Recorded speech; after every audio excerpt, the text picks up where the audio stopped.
Welcome everyone to the Atomic Cinema Experiment. I am Peter, and joining me as always is Tara. Greetings, citizens, you damn dirty apes. This is a science fiction movie podcast. We've watched the movie, we talk about it. It's quite that simple, and we're finally back to the franchise we've been working through. It's been a little while since we did Conquest of the Planet of the Apes, but we're finally here with the fifth and final, to an extent, of the original set of movies. And this is Battle for the Planet of the Apes, which came out in 1973. I think I'm surprised every time I remembered how quickly they pumped these five movies out. Because, you know, the first one was, what, 68? And then the fifth one was 73? That is a hell of a, pace. Right, yeah. To be pumping those out. I think it was just, every time they were surprised that it was a hit and #1 in the box office, so they had to come up with a sequel. Yeah. Even though each time the film ends, it ends in such a giant tragedy that's like, how do you make a sequel to that? Yeah, and I think you can kind of tell how rushed some of them are. Like, you can see that the ideas aren't bad in some places, but you can tell they kind of had to sort of go boom, boom, boom, boom, just, whatever works, get it down in the script, get it down on paper, let's move, let's go. We don't have and to... also, you have no budget to make ape mask. Yeah, the gorilla masks in this one are the worst they've ever looked. Yeah. Probably, but hey... so yeah, we're going to talk about Battle for the Planet of the Apes, and this is, in the same way that Conquest is very, very minorly kind of a parallel to what Rise of the Planet of the Apes would be, this is very, very minorly a parallel to what Dawn could potentially be later on. So we even have a Koba in this movie. He's called something else. Don't disrespect Koba by comparing Aldo. I'll just check these names. Aldo to Koba. Don't do that. Look, I mean, there's clearly a superior film. Aldo is so one note. That's all I'm saying. Like, from the second we meet him, he's definitely proto Koba. From the second we meet him, he's just an angry dickhead. Like, his opening scene, he literally jokes about hanging humans from trees like that. There's not a lot of nuance in his character. He just hates something. Human work. You're bringing better movies into this. Don't be doing that. Now, what's interesting is I had never seen this one. I'd seen the 4 before this, but I'd never seen this one before. For whatever reason, I just never get around to watching the 5th one. So this was an interesting. So it's set a bit later. I am a little confused about the timeline here from the previous film, partly because civilization has completely ended, and they speak in some ways as if it's been a long ass time, and apes are all talking and they've got schools and stuff, but at the same time there's human characters. In fact, hell, even just Caesar, we know Caesar and Lisa have a child who they've named Cornelius in this, right? But he's a teenager, which implies it's been maybe 15 to 20 years, give or take, depending on how long it was until they had a kid. They say something like 17 years since the bomb went off. And then there was this awkward thing where I thought, you got McDowall back, who I just thought was meant to be the same character from the previous film, but then there's an awkward line halfway through the movie that it's the brother of the character from the last film. Because we do get some characters that return, our villain was in the last movie. Yeah. And he's the one who recognizes him. He says, "Oh, that's the brother of the guy that used to work for my former boss." Yes. It's a really strange line. He has a couple of really awkward lines. Culp, the villain, is. This is a small thing, but later on there's a moment where they're looking at because the humans eventually, of course, try to invade the ape camp, the evil humans, and he's looking through his binoculars and he's looking at the base camp, and his line of dialogue, and there's nothing wrong with the sentiment that he's saying, if he just rephrased it, but what he actually says is, "I want their home to look like that city we just left." No one would phrase it like that. The city you live in is not the city you just left. You would either name it, or you'd say our city, or you'd say you phrased it in such a weird way that sounds like someone who doesn't know where they just were. Yeah. Like you were just passing through. So there's a couple of odd, weird lines from him that stuck out to me. I will say, I really like his character. I like the look of his character. I like the idea of their characters, the humans that are living underneath the city, that are not really mutating, but getting really sick because they're hiding underneath. I'm going in to go. fear of apes and Fallout. I'm going to go out on a limb here and say that they should all be dead, given the state of the city and the radiation that should be there. But maybe, or they're going to turn into some sort of mutant race in the future, so it lines up with Beneath the Planet of the Apes. Yes, well, I suppose we should clarify general opinions then. Tara, what did you think of Battle for the Planet of the Apes? I love it. You love it? Really? I love these movies. I can't help it. Okay, I watched them all when I was a kid, and they're fun. They're still fun. I get a lot more enjoyment out of them now because I'm an adult and I notice things. But I still love them. Are they great? I don't know, but I love them. This one's pretty mediocre. There's simple things that it just doesn't do well. Particularly, I think all of the action in the final act is just boring and shit. Mm-hmm. I mean, I hate to put it that bluntly, but I feel like we cut back to the same shots of the trucks and the humans advancing on the ape camp. We see the same like 3 shots like probably 10 times, and it's just a lot of smoke and gunfire, and there's like no coordination, there's no choreography, there's no like beats that you can sort of pick out and say this. You don't like how they kind of look like Mad Max future already, the underground dweller humans, the chuds that are invading invading the ape camp. And I guess it's because the budgets are getting smaller, it's getting smaller in scope as the movies go on, but this really does feel like it's more into the basically direct-to-video level of like production value, and there's like no budget. It's story. Like 1.6 million or something for this one. Is it because it mostly takes place like obviously the most effective things are probably some of the shots of the city, but once they're in the city, they're just in like basements and stuff. They're just sort of sneaking around areas like that, and then the rest of it's in like a camp in the forest, and that's it. That's your locations. And the ape masks look, or particularly the gorillas, look the worst they've ever looked.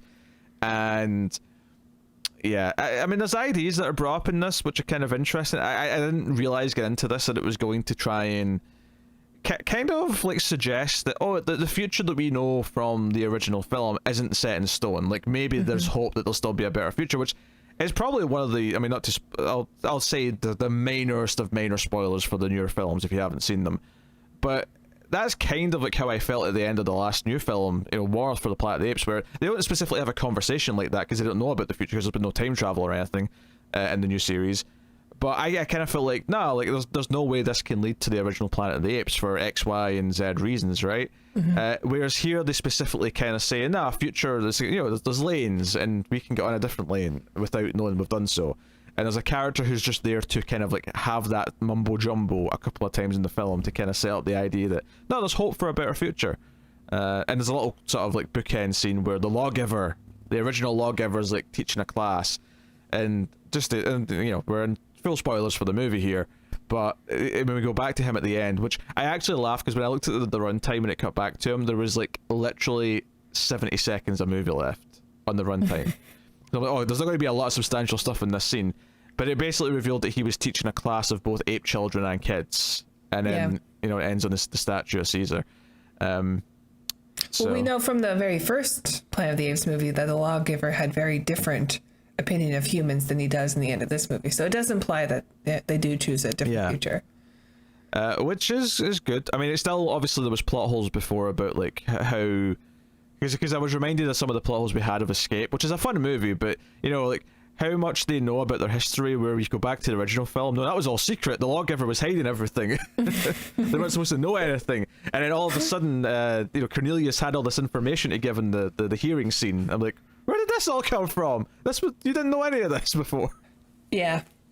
Well, I mean, doesn't Dr. Zayas tell him at the end of Planet of the Apes? Not all of it, no, because he specifically brought up stuff. Not all of it, that's true, yeah. Cornelius definitely, in the courtroom scene, you're right, Cornelius definitely knows a lot more than he started dropping details like they were common knowledge, and I was like, no, nothing about this was common knowledge. He had to have learned it between the first one and Beneath the Planet of the Apes, but we know he was recast, so he couldn't have learned it, because he wasn't there. His character was technically there. He was played by someone else. Yeah. I mean, ultimately the movie's plot in this is really simple. We'll get into what the villainous ape does, Aldo, but ultimately it's Caesar wants to learn about his parents because he's never seen them. McDonald, who is now the brother of McDonald, but that's the thing, because he still just calls him McDonald, it's like they just kept the same character, and there's just one line of dialogue to explain why it's a different actor, and that's it. Right, yeah. That's the whole thing. But he's basically, yeah, if you just replace the two actors, it would be the same guy. That said, the actor here is from Assault on Precinct 13, or would go on to be in Assault on Precinct 13, which is a fantastic little John Carpenter movie from a few years later, so I just want to point that out. I don't think I've seen it. Oh, it's great. It's so good. It's an example of Carpenter just making such a simple little main theme on his little Casio keyboard that he had at the time, and it's so good. Well, he was good at that. We already know that. Oh yeah. Obviously did the same thing with Halloween, basically, with slightly better instrumentation. But so basically he wants to learn about his thing, his family, his parents, because he's an orphan, blah blah blah. You same old stuff. And McDonald's like, I have an idea. There's footage of them because of when they spoke to everyone in the hearings. That we can go to the Forbidden City and find it. So the movie's about them going to the Forbidden City, but of course the evil, Culp and his band of radiated humans are there, and they just want to kill them, like, on sight. And they're like, oh, well, there's a camp somewhere, let's go find them. So they come down, they try to kill them, and they fail. Well, they have a reason that they want to kill them, right? Because they are anti-ape, because ape has destroyed humanity by revolting. They should have just stayed slaves, according to him, right? And then their world would have been the same, been better for them. Oh, you're being facetious. When you started that sentence, I was like, what do you mean? They don't have a reason. He has a reason to be mad at apes because of apes' rise, humans are now at the bottom. He blames them, yes, but when you started, I was like, but they didn't really, because there's even technically there's one good human in his like group who keeps trying to talk him out of. He's like, hey, but they're smart and intelligent, and they seem to just have weapons for self-defense. Maybe we shouldn't go and kill them all. And the same's true for the apes. But Cole's not that interesting though as a villain, I don't think, because he just is basically he's mustache twirling. He just turns around and goes, because the guy's like, oh, but if we go and kill everyone, it'll break 12 years of peace, and he's like, yes, it has been awfully boring, hasn't it? Let's go. I like that line. Actually, he's a bit of a prototype for Gary Oldman's character. Just like life is horrible now, and we have to live underground because apes. I disagree with this. This is bullshit. No, Gary Oldman's character. It's bullshit. No, Gary Oldman's character has way more nuance and isn't this one dimensional. Oh yeah, I said it's a prototype because Gary Oldman's character has a lot more going for it, but it still is like, I have a deep hatred for apes. Apes and humans cannot live together. I blame apes for everything bad that has happened. Here's the problem with this. I feel like just because of the setting of the movie, it's very easy to try and fit Dawn of the Planet of the Apes onto this. I don't think Dawn of the Planet of the Apes took anything from this film. I don't think they based... Oh, yes, they did. I don't think they based a thing on this. This is the genesis of the ape films, right? Because like it's very Cain and Abel. Like, this is the first time that ape is going to break their law, their ape no kill ape, and what that means, right? And it's the same in Dawn of the Planet of the Apes. So they took from Cain and Abel. They didn't take from Battle of the Planet of the Apes. Oh, come on. They took a little bit from this, and that's okay, because it's a reboot. I will accept that they took maybe the broad concept. But I do not think for a second that when they were writing Gary Oldman's character for that film, they said, we need to have our version of Culp. I do not think for a second that was the thought process. Well, I do. I think that they studied these movies and made a better film. I certainly don't believe that the human that gets like maybe 2 scenes of trying to talk him out of it was the basis for Jason Clarke's character in Dawn either. Just while we're on the subject. There's no way. But maybe the humans that are living with the apes. Actually, that's different, yeah, because they've got humans that they're keeping as second-class citizens. Not slaves, but not equals. Not slaves. Well, although they would disagree, but yeah. Yeah, the humans disagree with that and say this is bullshit. And ultimately, clearly there is, like, much like in the first movie, that some apes are more superior than others. There's still some sort of like class system that's being built here. Yeah. Well, yeah, that's kind of the point of the movie at the end, is he's just going to choose to not let that continue. But right. The ideas are fine. But it comes off as a schlocky B movie in terms of production value, in terms of the script. I mean, it's not a bad watch. I don't think it's like a terrible movie. I think it's very watchable, but I think it's just a very middling movie. It's not good. I think it's pretty fun, and I watched both versions because there's an extended version on the Blu-ray and just the theatrical cut, and I watched both. And the extended edition has a lot more nuclear bomb set up. Interesting. Because I will say that I don't think I needed any more than the 86 minutes that I got. I think the 86 minutes cut I watched was long enough. I didn't need any more. The extended edition actually does have a lot more in it. Not that it's all good, but like it's a long movie. I was surprised, like, oh, it's still going. How long is it? Is it like 20 minutes longer? What's the difference? I'd say significantly longer than that. Really? It's like 2 hours? Yeah, it's a long film. I keep hearing it's a long film, but the ballpark. Well, I didn't check the time. I don't know, but I know like that I was watching it for a while. I'm checking. Continue. What was the differences? What's this nuclear stuff? Well, yeah, the main difference that I can think about is just that the people who are living underground have a fail-safe for if their plan fails when they go to take over the ape village, that they will set off a nuclear bomb, which will be a planet killer. And basically the people decide not to do it. And instead they will worship it so that people know how powerful it is. So it sets up the mutant colonies of the future, which we know from Beneath the Planet of the Apes, where they worship the bomb. It's not so much a worship, it's like we need to respect the power and teach that to follow, our next generation of humans. Yeah. Do you have any luck? Annoyingly, I've found like an in-depth comparison, and I've been on this website before, moviecensorship.com, and they usually give you the runtimes at the top, but it doesn't actually tell you at the top of this one. It does say there's technically 3 versions. Oh. Technically. Well, there's only 2 on the Blu-ray. There's a Japanese Laserdisc version, apparently as well, on top of the one that's like on the Blu-ray and stuff. Is that the one with the big kaiju that comes in and wipes out both humans and apes? What's interesting, apparently the newer Blu-rays have a lot more information versus the DVDs. This is kind of weird. The movie's slightly reframed on some of the DVDs. I don't know if that's a mistake or if something, but very, very odd. Very odd. It's 10 minutes longer.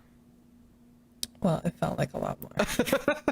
It went from being 86 minutes to 96 minutes. Okay, see, that's why I was asking, because I was concerned you were overselling it. Well, I don't speak in hyperbole. Clearly you do. Well, it felt like a lot more. There's a lot more in it. It was the bomb stuff was a big deal, okay? It was a super long movie. 96 minutes.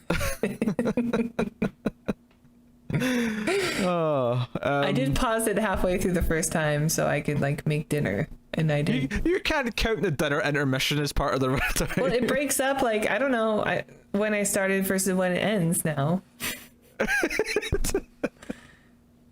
For dinner intermission. Oh dear. See, I sniffed out there was some inconsistencies in your story. This is why I went snooping. I could sniff out a mystery. Like Scooby-Doo. Is that a Scooby-Doo thing? Yeah. I don't know. I didn't watch that show. You watched that show. I did watch that show as a kid. I love Scooby-Doo as a kid. Anyway, so premise. Tara's mad at me now because I'm making fun of her for the runtime thing. I can see it in her eyes.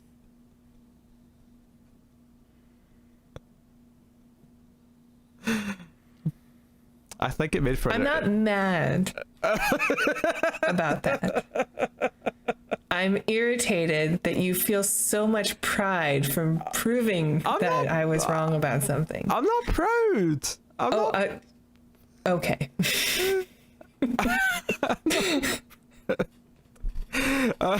I was just laughing again though because just the way you said it, I'm not mad, which is totally convincing me you're not mad. I'm not mad per se. Yeah. Okay. Okay, you're not mad that I'm not proud. Let's just leave it there. We can move on with the lives. Let's move on.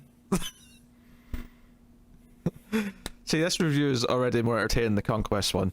Not that I think that was a bad review, but I don't remember. Conquest is great. That's a great movie. Depending on which ending you watched. Well, the ending of the theatrical cut is clearly the canon one for this, because they reference it. Yes, although the original writer, Paul Dean, wrote a very different script, and it was rewritten by the Omega Man team. They wrote a different film. Oh. But his version, the original version of it, which was called Rise of the Planet of the Apes, interestingly enough, was like Caesar basically becomes a king, and he becomes like not a nice king, and basically just falls into the same traps as humanity, just to prove that power is cyclical and it will always corrupt. Yeah, which is essentially the same points this movie makes anyway, just not with Caesar directly. Mm-hmm. You know, the idea that, you know, weapons lead to this, the idea that Aldo, the villainous gorilla, that his hatred isn't just for humans. He clearly just has hatred in him, and it, you know, it extends to Caesar himself at a certain point. But there's not a whole lot of, you know, if you do want to compare it to Dawn, and it's unfair really, because it's just, you know, it's night and day. I mean, Dawn does separate night and day after all, but That's so dumb. the people love that. They love that joke. I can tell. I can feel. You know, huh? I can feel those extra likes hitting the YouTube video right now because of that joke. They loved it.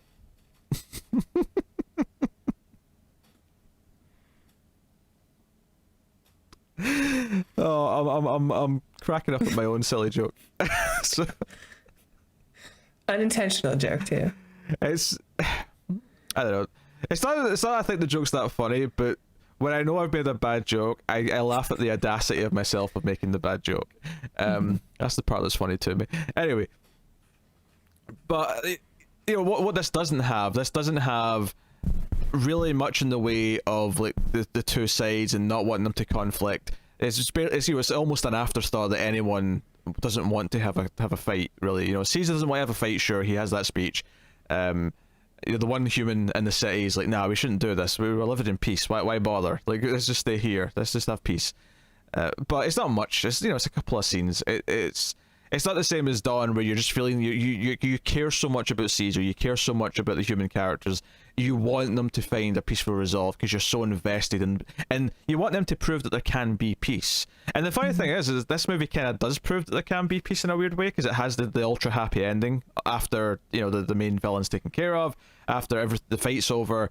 The humans that they do have with them already do like, oh yeah, we will live in peace with you. Yeah, sure. And so it kind of proves that you can have this.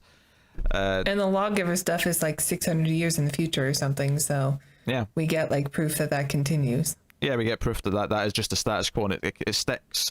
So, but the funny thing is though, is it doesn't earn any of it, really. That's the thing about Dawn, is that everything that it does by the end, the movie like builds to and makes you feel things for.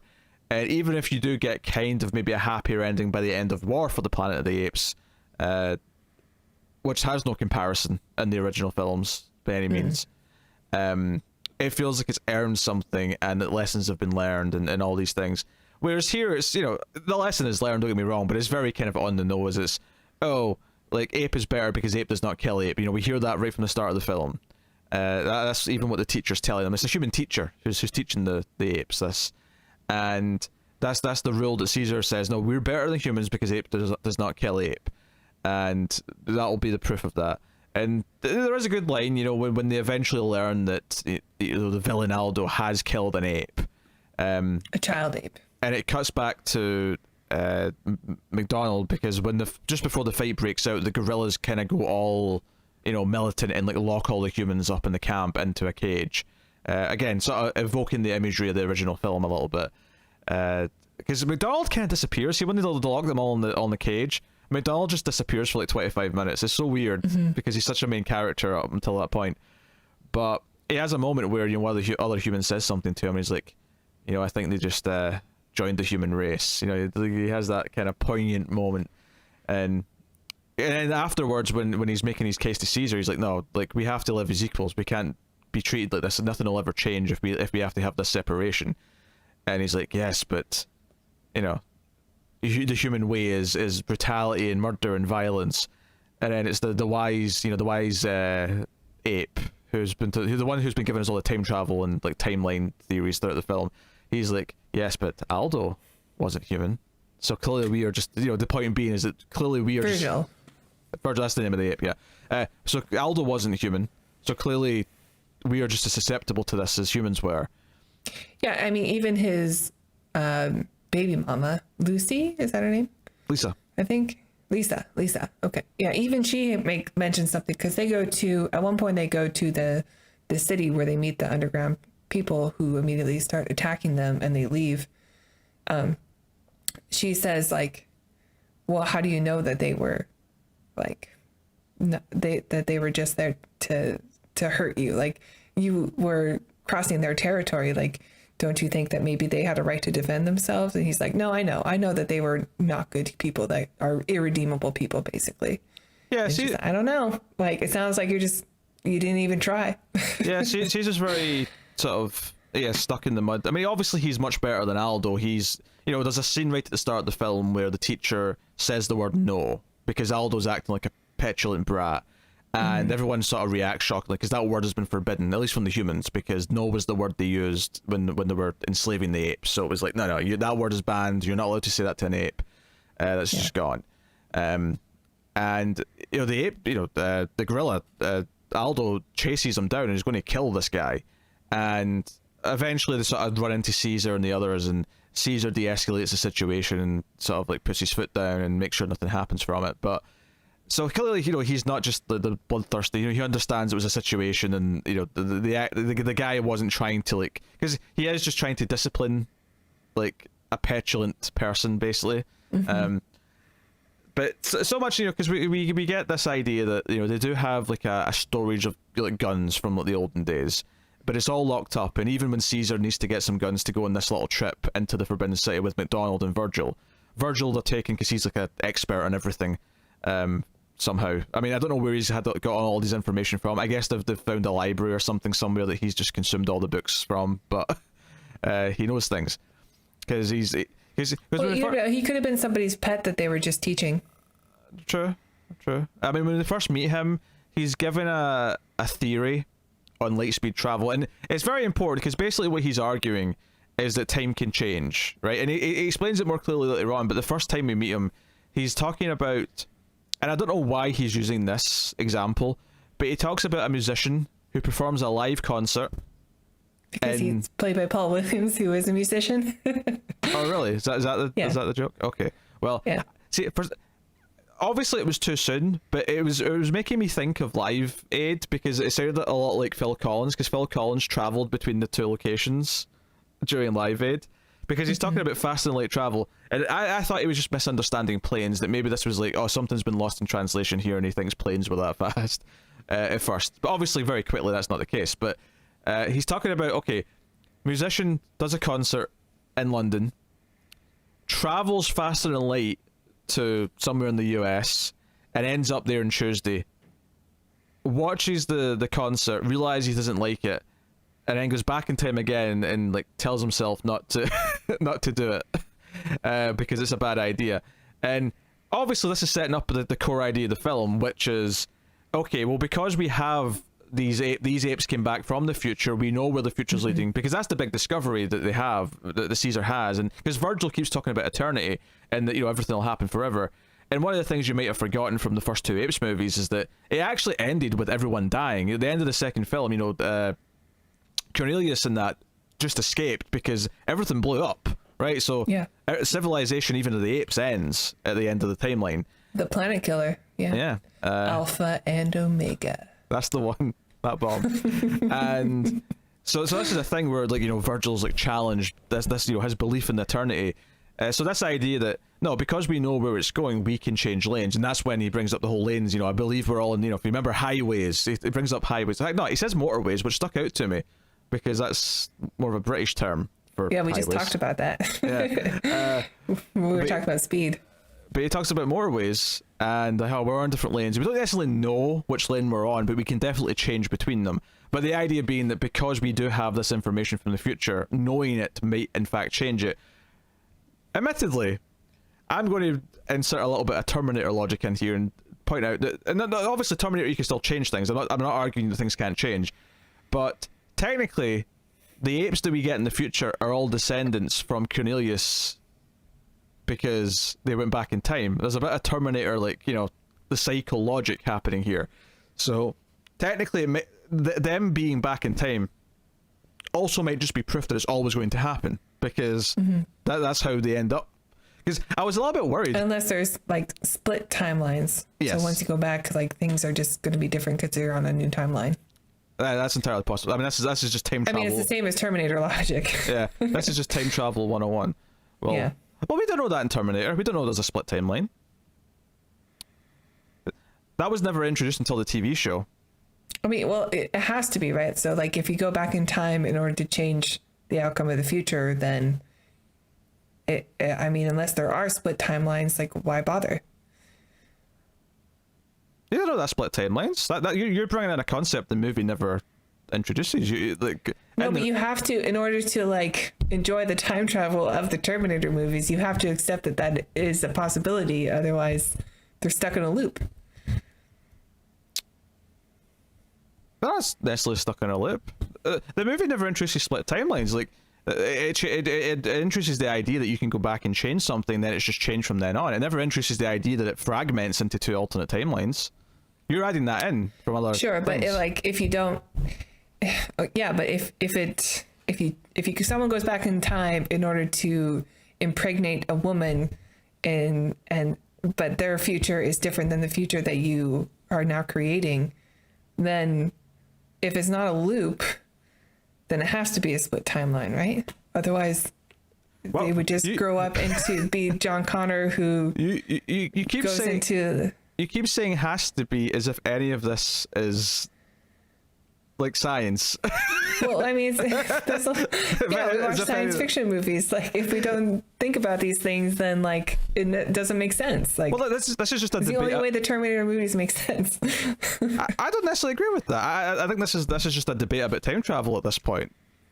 But I don't necessarily. I don't think Terminator ever in those movies introduces the idea of split timelines. They're obviously in a loop at a certain point because Kyle Reese goes back and creates John Connor. But by the end of Terminator 2, they stop Judgment Day, so that's never going to happen. So John Connor himself is kind of like an anomaly in existing. He's kind of almost a miracle child at that point because the future that Kyle Reese came from. But in Terminator, it definitely feels like they've just changed the timeline they're on. It doesn't feel like there's multiple timelines. But if there is no timeline that exists where Kyle Reese needs to go back in time, it's a paradox, then how can you go back in time to do it? Unless there's a split timeline. Well, they can't now, though. That's what I'm saying. John Connor is now an anomaly who shouldn't exist, which makes him kind of special. Okay. Yeah. Yeah. in my walnut-sized brain, it only works if there's two timelines. No, look, if that's how you think of it, that's fine. But I'm just, the movie never, you said that as if that's just how it has to work. And the movie never brings this into it. In my brain, that's the only way that it works. Otherwise, it's just a paradox and my walnut brain explodes. I can't handle it. Well, I think the problem is that other movies teach you that a paradox would end the universe. Back to the Future says if there's a paradox, it might ruin the space-time continuum.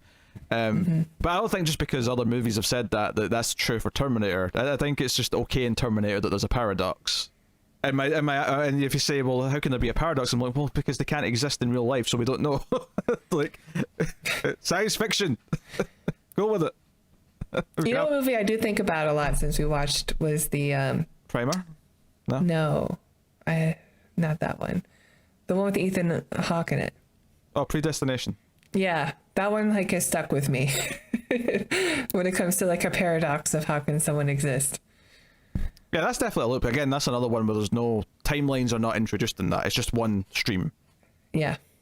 Yeah. That doesn't make any sense, but it's fascinating to think about. Because I never got to the second season of the Terminator show because I wasn't that into it. But apparently, I've never watched them. Yeah. There was a reveal in the second season that, because I think I knew, it's like Kyle Reese's brother comes back in time. He's like a main character on the show, and in the second season, they discover that this brother character comes from a future that's different from the one that they've been hearing about all this time. They realize that there's two different futures, timelines. So that is something that we're going to explore in the show, and it's a fine thing to add into the mythology, I suppose, if you want to go down that path. But well, actually, I suppose that in a way, the argument this character has in this film is saying that it's not like Terminator. He's saying there is timelines, because that's what he says. Is that we're on lanes and we can change lanes. Mm-hmm. I suppose he's not necessarily arguing that. Yeah, it kind of is and it kind of isn't. I don't know. Regardless, it's not super like in depth. It's just the idea that we can change the future. It's the point. The point is ultimately the same as there is no fate but what we make, right? The point. There's still hope, right? Knowing where we're going, we can change something. And this is pre-Terminator, so maybe Cameron was a fan. I know you're gonna hate that I said that, but maybe. You're right. I do hate that you said that. I can't believe you don't think James Cameron's a fan of the Planet of the Apes movies? I'm sure he was. Oh, I'm sure he's a fan of Planet of the Apes, no question. Oh, I'm sure he liked all of them. But let's ask him. Specifically a fan of Battle for the Planet of the Apes. What's his Twitter? He's too busy working on Avatar 4. Don't leave him alone. Okay, fine. I want my next time 4K remaster of The Abyss director's cut. So do not distract him from anything. Okay, well, Avatar 4, Abyss questions, and then Battle for the Planet of the Apes questions. Sure. Those are the priority. Those are the top three. That could be next on the list. So anyway, yeah, I mean that's basically it for the time travel stuff. Ultimately, it's just that we can make a better choice. We can improve the future, and the ending's just there to show that we did, and that this future world, humans can still talk. They're coexisting with apes. Although technology doesn't seem to advance anymore, though, despite the fact that everyone's intelligent. Like, I don't know. Everyone's still living in the olden days. Well, I mean, technology ruined the world that they lived in before. So that's still a thing. Makes sense. And there's a lot about that with the guns, because that's kind of what we're talking about as well, as the idea that even Caesar has to go and get permission, that he's got someone sort of employed as the one who like sort of keeps all the guns locked up. And the guerrillas want the guns. They're determined because that means power. They're just sort of like bloodhungry, bloodthirsty, I suppose is a better phrase, and they want to kill humans, and they eventually storm the armory and take all the weapons. But it's this idea where Caesar acknowledges that they have to exist for potential situations, but we're not going to have apes walking around with guns. And that obviously in the first movie we did see that the guerrillas were just all over the place walking around with machine guns. So it's kind of showing his different philosophy, and seemingly whatever choices he makes in this film last in a way that they didn't before. I got worried at the start of the movie because they introduced they've got a son, right, named Cornelius, and I thought, okay, it makes sense that you name it after his father, but if they try, I am going to have so many timeline questions if they try and somehow tell me this is the actual Cornelius from the original film, because it's hundreds of years early. He would have to go forward pretty far. But it's not, and obviously, and I thought, maybe he's just a descendant. But then that comes out of the Terminator thing, right? The idea that, like, and if you're your own grandfather kind of thing. Yeah, and technically, in a way, they might still be descendants because it's so far down the timeline that every ape here is probably an ancestor to the apes we see in the future. But well, wasn't I mean, I think the original Planet of the Apes took place like over 1,000 years in the future. Oh, they specified the date in this movie because they ask what the reading was. It says during the footage of the hearing, and she says something like 3109 or something like that. Something like that, yeah. So they do specify. But obviously, everything I'm saying here, where I was thinking early on, what they're going to try and imply here with this kid Cornelius, obviously, all of it's moot because Cornelius is the one who gets killed. He is murdered by Aldo, which I did have a slight problem with. Not the concept of the death, But at the end of the film, because McDonald is like smart enough to notice that because Cornelius hears essentially a coup like being formed. Like Aldo's trying to convince the gorillas, and at first he's just saying he wants to kill the humans, and the gorillas are all up for it. But then he says, "We'll also crush Caesar," and everyone goes a bit quiet and says, "Oh, I don't know about that." He's getting a bit, turning a bit of a ape no kill ape. That's ape law. But then they notice that young Cornelius is up in the tree listening to them, and he climbs up and sort of starts to hack at the branch with his knife, and he falls. He doesn't die immediately, but he's unconscious. He's ill, and then he dies in bed. A couple of days later. But McDonald is smart enough to look at the branch and go, "That didn't just snap. That was being cut." Yeah, those are cuts. Yeah. And at the end of the film, when this comes out, and he says, "Hey, you killed an ape. Not only just an ape, you killed an ape child." And all the gorillas go, "Oh, we can't follow him anymore." I'm like, "You were there. You saw this all happen." And I actually went back and checked. I was refreshing my memory in the scenes of the film before we came out to record. Like there's specifically reaction shots of them all reacting to him, falling out the tree. It's not just like they're there at the start of the scene, but then maybe he walks off away from the camp they're at, and it happens away from him. No, they react to the fall. Like it's all there. So I'm like, why are you at? I was like, oh, now that everyone's caught him, now you want to back off. I mean, that checks out. I mean, it does, I guess, but it just was like, oh, we didn't know that. We thought he just fell. Yeah, okay. But the moment plays it like, oh no, we can't follow him because he killed ape. I'm like, I mean, they were all there for it, but they may not have known that he had chopped the branch still, because when we see those shots of him chopping up the branch and stuff, we just see the two of them up in the tree. True, maybe it was too far away. It's a bit of a stretch, but sure, okay. It's a bit of a stretch, but the budget's pretty low on this one. That's pretty low in this. Yeah, honestly, it's not even that. There is setup and payoff where there's a scene early on where Aldo says something to Caesar like, "I am the future," and he holds up his big blade. And either Caesar or Virgil says, "Well, no, that'll be the end of you then." And it's at the end of the film where he runs away from Caesar, and Caesar chases him up a tree after this scene, and he pulls out his blade. He tries to swipe at Caesar, and he ends up falling off to his death because they're so high up. So he literally ended up becoming his end. So it's a bit on the nose, like a lot of the plot beats and messaging in this film. There's not a lot of depth to them. They're very just, here is things set up, here is thing paid off. Which, don't get me wrong, that's more than some bad movies. So I'll give them credit for at least putting in some basic setup and payoff. I'll acknowledge that it's better than some other things, but yeah, and there's some dark turns that happen here still. Like they let the humans go, the ones that were trying to start a war, in the school bus and stuff, and they end up getting killed by all the gorillas. We're just like, nope, we've decided that men and ape cannot live together. Yeah, it's vicious. And it's one of those things where if we cared a little bit more about the humans and we saw them as more three-dimensional rather than just the army for the evil mustache-twirling madman, it might have had more of an effect to see the gorillas kill this group of people. I mean, we get the one guy who has the really Leonard Nimoy-sounding voice. I kept looking up at the screen like, is that Spock? But it wasn't him. Wishful thinking, I think. Yeah. It did sound like him, though. He's a bit sympathetic because he asks questions about the why, why we should do something, whether or not just blindly following orders. And there is, I was going to say, there is one smart element to the fight where the apes pretend to have lost. So when they come in to gloat and say, "Aha, we've dominated you," Caesar talks to him a little bit, but then says, "All right, everyone," and then everyone gets up. They're all playing dead. Which I guess is kind of foreshadowed because Cornelius was playing war earlier on and he was playing dead in the scene.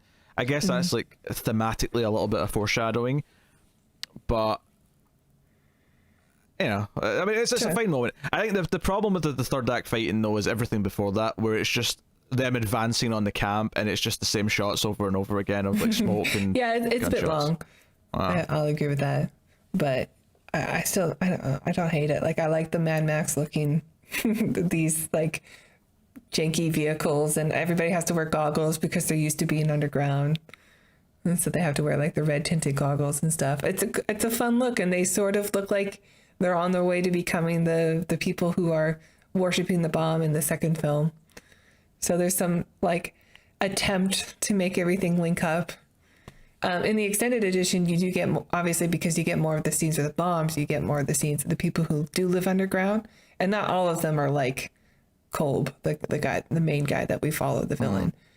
And I think this movie does a really good job of making, obviously not those guys are sympathetic. They're a little bit more sympathetic in the extended edition, just because you get more people. So it's just like a natural thing, like, oh, they're just real people trying to survive also. Just, with a madman in charge. But I think the movie succeeds in making everybody else sympathetic, like everybody who's in this Garden of Eden encampment that they've started with the apes are very sympathetic. I think that we get Virgil, who is a very smart ape, a really fun new character, makes the apes more sympathetic too, which is more than we've gotten in the other films in a while. Yeah, I don't necessarily disagree with that. Like, I think the characters in the camp are mostly likable, outside of the ones that are meant to be more antagonistic, obviously. This is a case of, like, all the ideas are mostly fine, if not good. It's just almost everything about it needs to be more fleshed out. I need to have more nuance with the characters. I have to have more nuance with the conflict, because ultimately, because you tell me on paper this film is about apes realizing that they're really not that much better than humans, or potentially won't be any better than humans because they'll fall into the same traps. There is so much like dramatic weight to a person or being or a community realizing that, and the poignancy of that we can't just dominate because that's just what they did to other people before, or other species before. We have to do something different. We have to do something different to be better. I think there's a lot of like artistic potential in that story. I think this comes off as a cheap B movie that has its heart in the right place. I think I don't think there's anything like there's no misfires in terms of what it's trying to do. It just, everything about it is so simplistic in terms of how it plays out. Like, I think, yeah, if you want to give me the maniacal villain, which I don't think is right for the serious, like, philosophical, like, debates you're having with the themes, really. But if you're going to give me, like, a mustache twirling villain, I can get into that if you give me more of them and give me more wacky, like, over the top nonsense with them. I think the action scenes are very lacking, because they're just very kind of like people walking in a straight line with nothing interesting to kind of lead from one beat to the next. And yeah, I mean, they have some pyrotechnics, but for the most part it's it's daylight. It doesn't look very interesting. It's just a field with some tree houses. And I think the character of Aldo is just, he's so far off the deep end as soon as we meet him. Like, there's no like build to him getting more aggressive or more serious. He's just kind of that from the start of the film. Yeah, but this isn't that long since they were all enslaved, so he still has reason to be mad at humans. Well, that kind of at least another problem though, is why are they're already acting like the apes of the future, and it's only been 18 years. I feel like not enough time has passed for them to be in this type of society yet. Maybe. I mean, they're not like in an advanced society or anything like that, but I think it's been long enough for them to feel like, okay, we're starting to like create a new civilization. And some people are still bitter from, the life that they had before. Yeah. Isn't Aldo quite young though? Because he's in the class with the other sort of teenagers. I don't know. He's played by an old guy, so it's hard to tell. It's hard to tell. Which, by the way, maybe he's just behind. It's not very. Speaking of Aldo's performance, there's his eyes are really distracting in this movie. Oh, they are like, clearly he has a latex allergy or something. His eyes are red. That really stuck out to me. Red. Like, yeah, I mean, you can say he has a reason. Okay, on paper he has a reason for being this way, but there's nothing interesting about it, because they don't really, like, there's not this animosity that builds throughout the film where he is motivated by actions that happen in the film to go more serious. Like, good storytelling, his characters are always motivated by something, so when they make the choice to escalate to the next phase of whatever their story is, it's motivated by an action or an event or someone else's choice. But nothing in this really does that outside of just they No. found some humans, so then he's like, okay, time to actually just take over now. I think they're still sort of limited by what has been established in the previous films as like, okay, the orangutans are like the scholars, the chimpanzees are like the politicians, and the gorillas are the military. So we're going to make the apes that are upset at humans still are just going to be the gorillas, and that's what they're writing with. But they're very one note as a result, though, because they're just angry and like, I hate humans, we should just kill them, and that's his character basically from the start. There's like, because I think if he had, like, let's say for argument's sake, you had essentially the same plot, but the character did actually have some remorse when he realized he'd killed someone, and there was actually some shame about it that he felt, and like it was something he tried to cover up. Like there could be some interesting like stuff there where he's not just like, okay, well, I've done this because it's the right thing to do, and I will never waver from my goal no matter what. Like, it would actually give him some sort of like, oh, he realizes he's messed up, and this might ruin his chance to like convince everyone, or something like, just something, whatever it may be. Like I say, it's very one note. It's just very two-dimensional, I guess. And I think, well, the movie makes some good points, and I like the themes that it's trying to hit at. Ultimately, there's a lot of like two-dimensional characters to tell those stories, and a lot of the, I wouldn't say they're like light switches. There are kind of arcs to the stories, but they feel very simplistic in terms of like just how they progress, rather than, again, like I say, something where I feel an escalation throughout the film, because they get back from the camp and then it's like, oh, the humans are probably coming, and the humans do come, and then the fight happens. There's very little kind of intrigue as the movie goes on. So it does kind of feel like a direct-to-video movie in a lot of ways. I think the budget's got a lot to do with it. It's not terrible. Yeah. It's fine. I mean, it is very cheap. It's very cheap. Like the sets are cheap, the costumes are cheap. I mean, the apes have never looked worse, but I do like a lot of what's in it, and I think it is pretty well written. I do for what they're trying to do. I do want to make this clear, because I don't think it's that well written. I think it's competently written. I don't think it's a good script. And I want to make it clear that complaints about it feeling really cheap would mostly be diminished if the writing was excellent. Like, see if this was excellent character drama, and it was really hitting its themes, and it was hitting its beats with its characters, and there was more nuance to the villain, both villains, that for that matter, both the ape and the human villain, then it could be something special, and we'd sort of just shrug off it looking a bit cheap because, well, the story it's telling, we're so invested in what it's doing, it doesn't matter. I mean, I do think there are issues with the movie, and that it's not a great film, but I can't help but love it anyway. And I think the reasons I do love it is because the stuff that's in it that's good I think is really strong. This is maybe my least favorite of Roddy McDowall's ape. Because he's not playing Cornelius in this, he's playing Caesar. But like, I thought the last one he was so good in the last one that I thought maybe this one was a bit of a step down, especially when he has to get real emotional about his son. Yeah, it's okay, but like, it's not my favorite. I thought he was like excellent in the last movie. It feels like there could have been more to really give to his character, to really have him go through this turmoil of this choice. Because I don't know if you get like a lot of his character really kind of struggling with the idea of like, where do we take society now? Like, what choice do I make with these humans? Because ultimately this is going to have a lot of consequences one way or the other. Again, more struggling over that. I do appreciate that. What's his name? Aldo. I keep forgetting the ape's name. Aldo's is effectively able to like do his little takeover because Caesar's so distracted because his son's on his deathbed. I think that's fine. That's a fine plot mechanic to sort of have that happen with, the idea that Caesar's distracted for like even a day, and that's enough time for him to like stage this little coup and take command, round up all the humans. Yeah. And and that scene is very, the rounding up the humans, the first thing it made me think of was like, scenes from like Nazi Germany or something like that, where all of a sudden it's just, no, that type of person, in this case just all humans because they're apes, we're rounding them up and putting them in a camp. Right. Plus you can, attribute to humans, like where they get the idea to do it from, since they came from being slaves in the last film to this. Even though like the cages are made from sticks and mud in this case versus, you know, the concrete and steel of the last movie, it's the same idea. It's just getting reused. It just goes back to the violence. It's just them.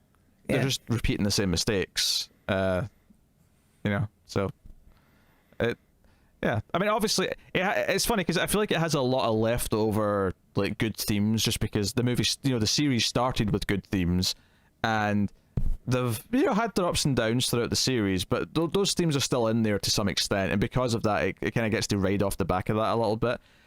I feel like if this wasn't a sequel to something, and someone just had this idea for a camp of apes and there's a camp of humans, and like it would probably be, you know, even lesser than what it is.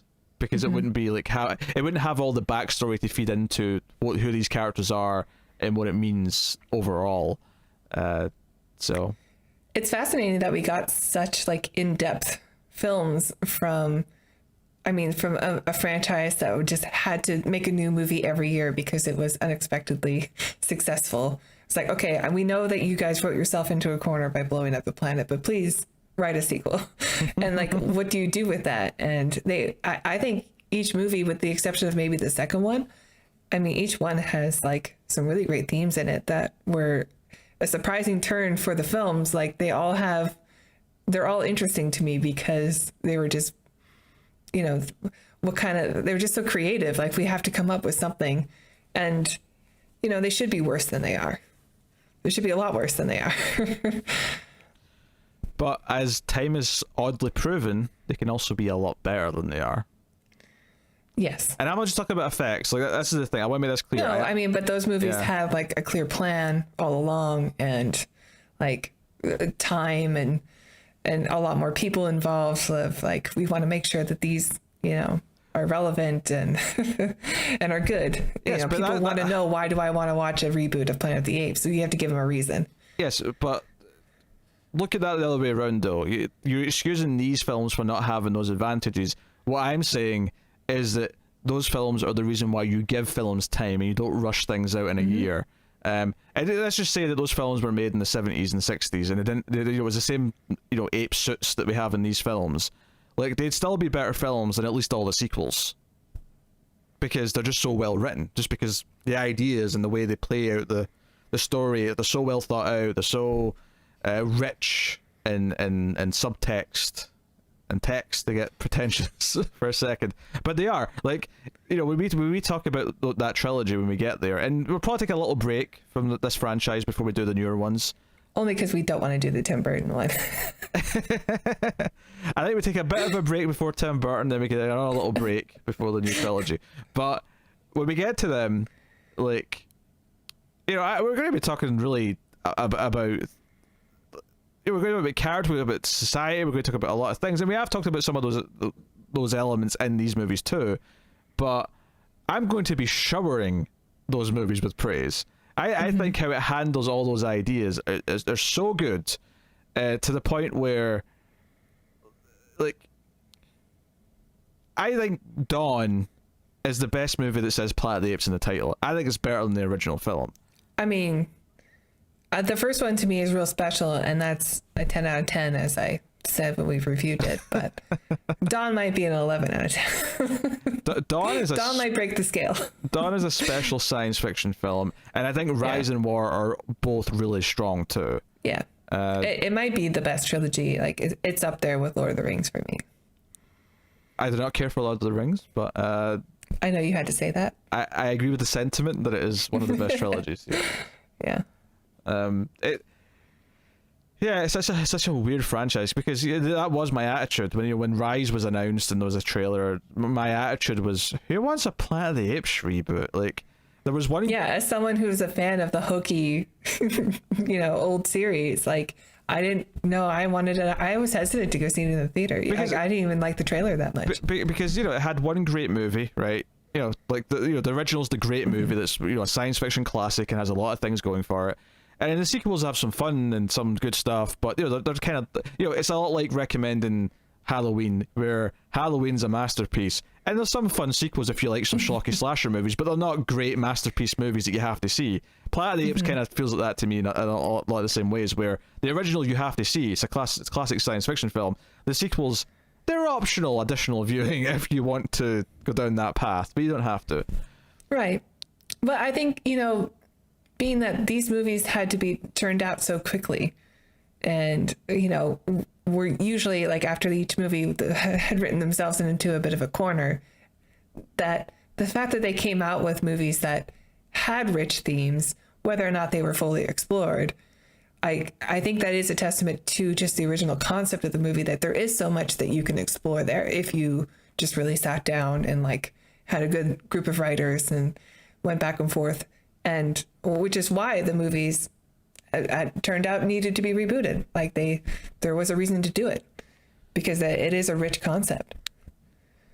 Yeah, and I would never have said that before Rise came out, and then I saw Rise and went, oh wait, they just proved to me why this needed to exist, and I should trust, like, whoever wrote and directed this, I'm going to pay attention to them, because clearly they know what they're doing. We should probably wait and say more when we have to review it. We're just going to do our review for the trilogy now. Well, no, I think this is relevant because we're talking about these 5 films as a whole. Yeah, now. we're wrapping up the original saga, and not including the TV show. And I think Battle is, like, after this, the second one's probably the worst one. I think Battle's probably next. Yeah, I don't know. They honestly, like, Escape is surprisingly good for the concept. Escape's fun. I really like the other the alternate ending version of Conquest. Like, I really like that one. And this one's good too. I don't know. Like, Escape's probably the best one. The originals. But I think Conquest and Battle are pretty close to each other. The original's obviously great. I think there's a clear divide between that and any of the sequels. I don't think any of them come close. Yeah. I think they're mostly perfectly watchable if you're into the schlockier elements, because I think the original overcomes the stuff that's sort of dated from an effects point of view or whatever, just because it's worth seeing still. I don't think the sequels necessarily do. There's still enough hokiness in them that I get why someone might be turned away. But you know what? Like, especially when there's this new trilogy that has, like, the most state-of-the-art looking effects that we've ever seen. But not just that, of course. The more important part is that they are so well written and so well directed, and it's just this thing. Well, they also don't have to act around makeup like they do in these ones. True. That is an advantage. Sure. But because the makeup and costuming on these, and the mask, and especially in these sequels, I mean, they're thick. Yeah, no, but I mean, I don't necessarily want to excuse things. Like, if something's dated, and because great movies from the past don't date that badly. They don't, right? Like, the original holds up pretty damn well. But there's other movies that don't date at all in terms of quality. Obviously, hairstyles and clothes and stuff date, but, like, I brought up Halloween a minute ago. Halloween is not dated at all. Halloween holds up completely just as well as it did when it came out. Tons of classic films do. So, it's okay to say the sequels are a bit schlocky and a bit silly in places and aren't up to the standard of the first one. That's fine. Yes, I agree. Okay, good. Clearly you like them more than I do, which is cool, which is fine. But I ain't pulling no punches. Okay. I think they're skippable. I think you don't need to watch the sequels to the original movie. You can skip them. I mean, I don't disagree with that statement either, but I think you're missing out on a fun saga. Saga. Well, you can't say trilogy. It's 5 films, so. Saga. Pentology? The Apes. Saga. Saga of the Apes. Saga of the Planet of the Apes. Don't say Saga of the Planet of the Apes. Do you know what? If I have a complaint about the new films, is that I don't know why they insisted in having the planet part in the title. Just Rise of the Apes, Dawn of the Apes, War of the Apes would have been perfect titles. I don't like any of the titles of the new ones. That's the only thing I don't like about them. I like numbers. walnut brain. I like numbers. 1, 2, 3. They don't do numbers for anything now. There's hardly any. And it needs to make a comeback. When I make movies, they're all gonna be numbered, even if they're not like linked to each other. What's the current? It'll be Tara's movie number 1, Tara's movie 2. The only current franchise I can think of off the top of my head that actually still just goes by numbers is John Wick. I can't think of any other one that's currently going that's using numbers. I mean, Fast and Furious does sort of. Well, no, but they still have a play on their name. No. That does all kinds of bullshit. Just because it has the numbers. But they still have a number in it, so you know which one is next. No, it's worse. It's worse. No, Fast and the Furious is worse than not having numbers. I hate the Fast and the Furious naming. Okay. Right. No, let's look at these for a second. The Fast and the Furious, Too Fast, Too Furious. Okay. The Fast and the Furious Tokyo Drift. The fourth one is called Fast and Furious. They took out the "this" as if that makes a goddamn difference, right? And then you have 5. But people all skip those ones until The Rock show up, and then they get numbered again. And then you have Fast 5. I even know what the 6th one was called. Furious 6? Because 7 was Furious 7. Mm-hmm. And then 8 was The Fate and the Furious, I think. I don't know. I've only seen the first one and I've seen the 7th one. No, that's worse. I will have just at least if you're like in a rental area, like a Red Box, or you're at a store that sells DVDs, you're like, you know what? I'm gonna watch these movies. You know which ones to go through. Like, you know the order. Except for maybe Tokyo Drift. But still, process of elimination. Yeah. You'll be able to figure it out. To be fair, though, like, we're kind of beyond that comparison meaning anything now, because no one goes to a video rental store and browses a shelf. I still haven't watched the Bourne Identity movies because I don't know which one comes after the first one. You have Google. It's too complicated. Google the names all sound alike. It's Google it. Which one is Ultimatum? That's the third one. See, I wouldn't know that. Like, unless they spelled like ultimatum with a 3 in it somewhere. Identity, Supremacy, Ultimatum. They're alphabetical.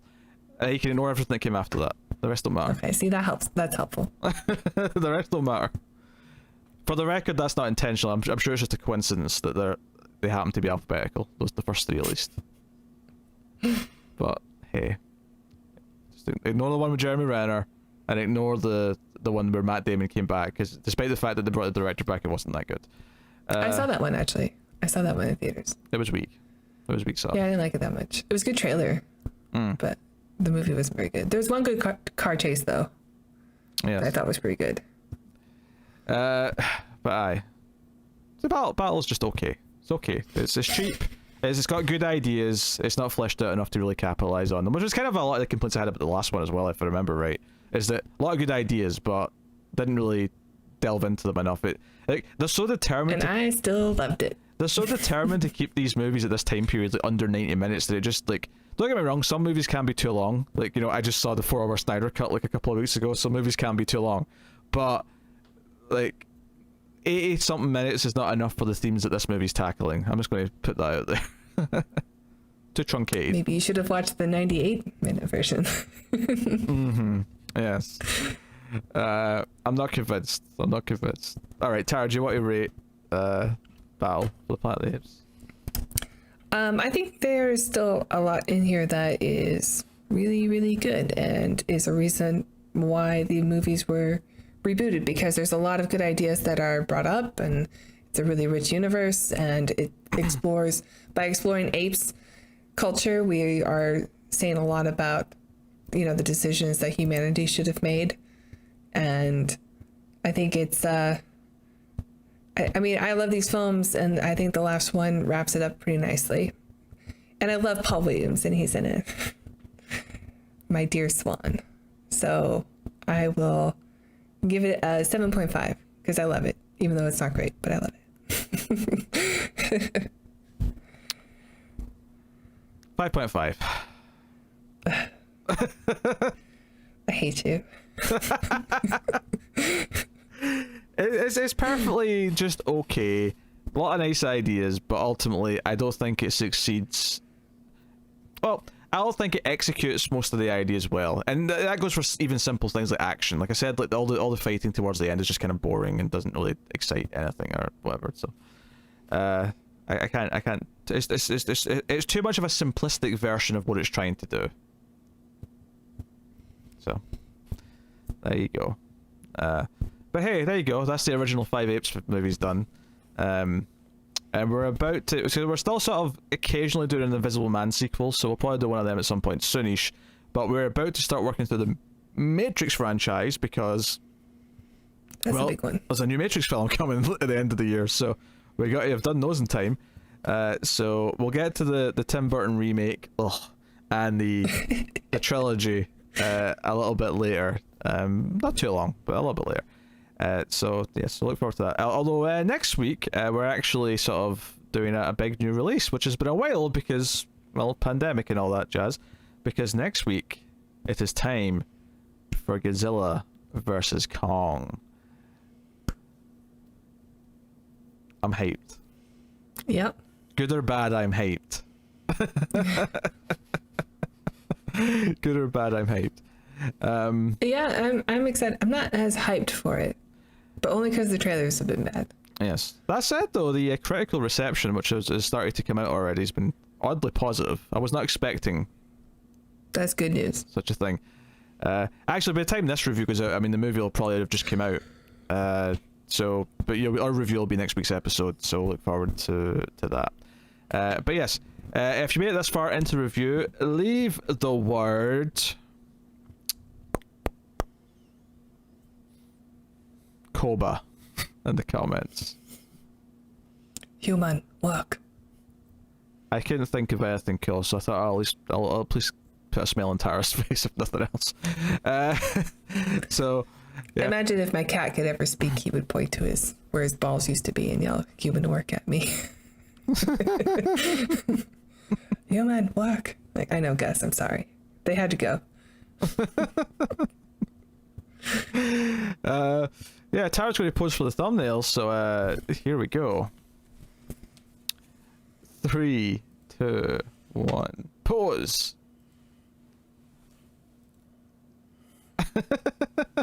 What was that? I don't know. Give you extra work.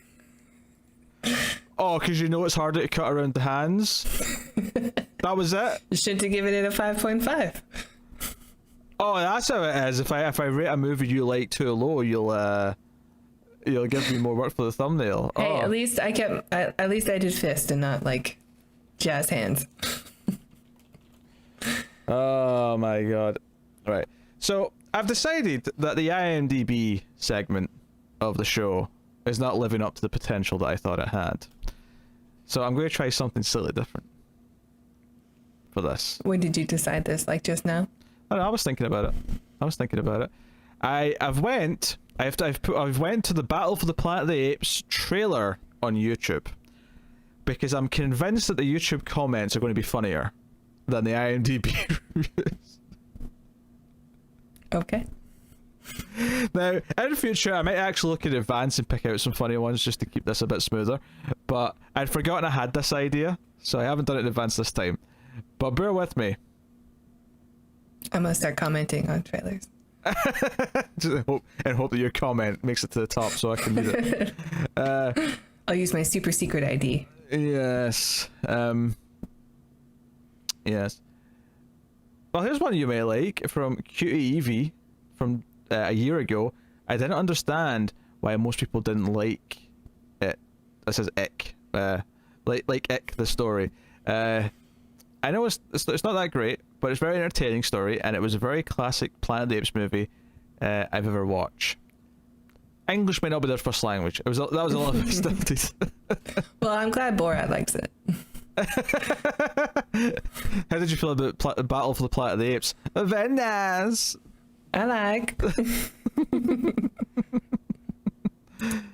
Oh dear.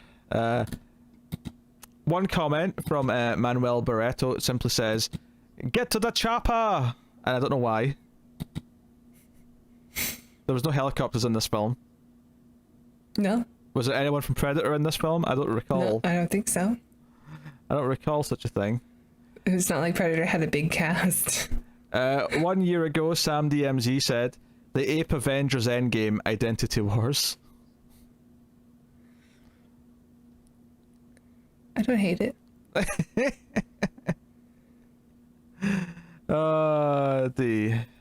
Obviously there's lots of comments asking people to upload the movie because people think YouTube it can work like that. No. They can rent movies on YouTube. That is a thing. They want them for free. Yeah. Worst of the original series. John Landis was in the movie? Yeah, I noticed that in the IMDb credits as well. But yeah. Only 50 comments on this trailer, though. I guess it makes sense for trailers that have been uploaded for old movies. They don't get as much attention as newer trailers where, you know, there'll be thousands of comments. But, yeah. Yeah. I was just trying to see who John Landis was, but... Okay. And someone was trying to argue that the first ever McDonald's was created by McDonald. Hee hee. Clever. With the permission of Caesar, of course, which is why we have the banana milkshake and the apple pie. I'm not sure. I get that he's trying to make a McDonald's joke. I'm not sure what he's trying to get at, though. We don't have banana milkshakes at McDonald's in the U.S. Menus are different everywhere, but Yeah. we do have apple pies. I don't know. Anyway. It seems like he was reaching. He was reaching. You know what? Hey, sometimes I reach for a joke, okay? Brevity is the soul of wit. Hey, they established in this one there were brothers, and it wasn't McDonald's brothers who kind of started McDonald's. I only know this because I watched The Founder, but... I watched that movie too. It's good. That's a good movie. Maybe wish that McDonald's fries were vegan, but they are not. Oh. I was so funny about that movie. At no point does it ever come up how unhealthy fast food is. It's just like, as soon as this great new thing because it's so quick, no one ever talks about how unhealthy it is. Yeah. Although you do notice, because it takes place in like the 50s, that everyone who eats at McDonald's is still very slim because it's new. Yes. No one's been eating their whole life yet. Yes. Yeah, this is great. They're not all been eating since they're 5. No side effects at all. All right, that's been a battle for the Planet of the Apes. Mediocre note to end on, I would say, but Tower's more positive. What a fantastic series this has been to review. What a good movie and a bunch of mildly to not so mildly. You already had your last words, okay, about the film.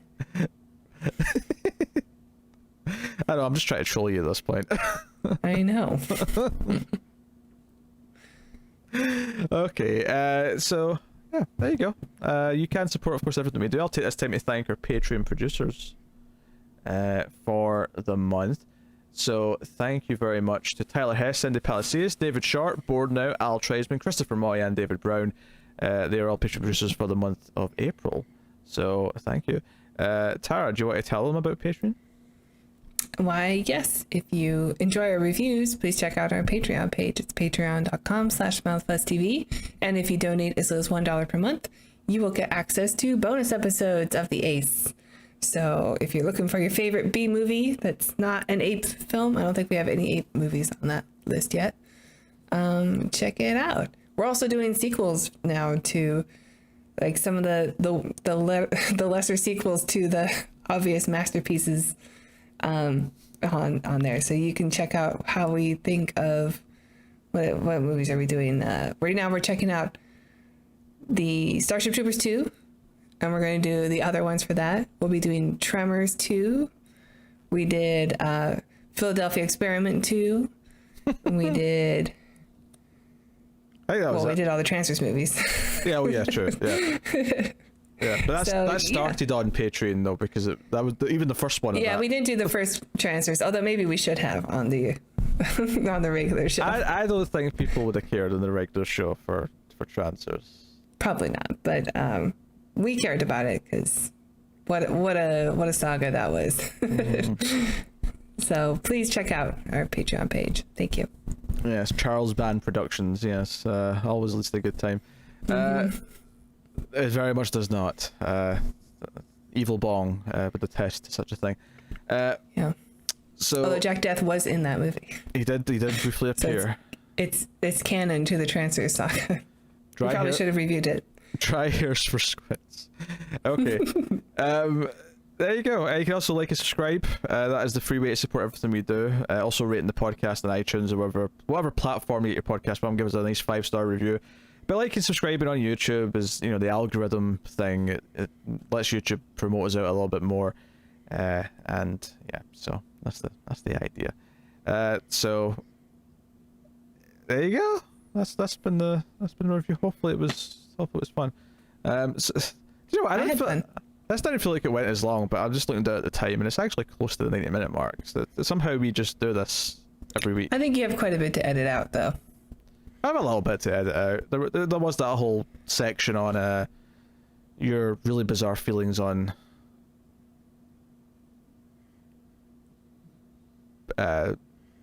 bananas. I had an animal in mind that I wanted to say, but a peacock. It was a peacock. That's what I was trying to think. That was the word I was trying to think of. Swing and a miss. I could have literally just said anything else, because no one knew what I was trying to think. But I was determined to think of a peacock for some reason. Yeah, Tara got very heated on peacocks, and I have to cut all that out. It was too obscene for broadcast. Yeah, speaking of walnut brains, peacocks are dumb. No, Tara, come on. There was so much rhetoric already. Let's not go back to that. The slander. I had a peacock scratch up my car. I hate them, but they are pretty. Because the male peacock would see its reflection in my car and start attacking it. This is a real thing, and then I went through. Peacocks are not native to Scotland, so I've never had the pleasure of. I don't think they're native here, but we have rich people, so they just bring them in, and then they breed, and they get everywhere. I mean, enough of commend that they're. I mean, not native, but they inhabit the area now. Yeah. Yeah. Yeah. So I've never seen a peacock in the flesh, but hey ho. They have a weird call. It's not like a nice, pretty call.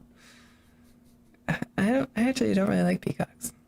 That was almost the Wilhelm scream you just gave out there when you did that. Yeah, they're not. I mean, they're only pretty in looks. Like everything else is just so ugly. Okay, well there you go. That's been the Atomic Cinema Experiment. Turns out I had a lot to say about peacocks. This is kind of a bumper episode between more important ones. So look forward next week to Godzilla vs Kong. Hey, last week was 2010. Okay. Yeah, I guess. How's that more important? That is a lesser sequel than this one. Given the standard that 2001 sets, you might be right in that technically, but I'll take the win on technicality. Thank you. Because I don't know if it's a radical thing to say that 2001: A Space Odyssey is a better film than Planet of the Apes. I mean, maybe that's a bold claim, but I mean, they're in my top 3. I always forget you rank Planet of the Apes that high. Like, obviously it's like a great movie, but I always forget that you have it that high. I love these movies. What do you want from me? I always forget. Yeah. Oh well, fair enough. Hey, you do you. You do your T. Thank you. You you. It's T-Unit, actually. T-Unit. That's my gangster name. That's too many syllables. I'm not doing that. T-Unit. All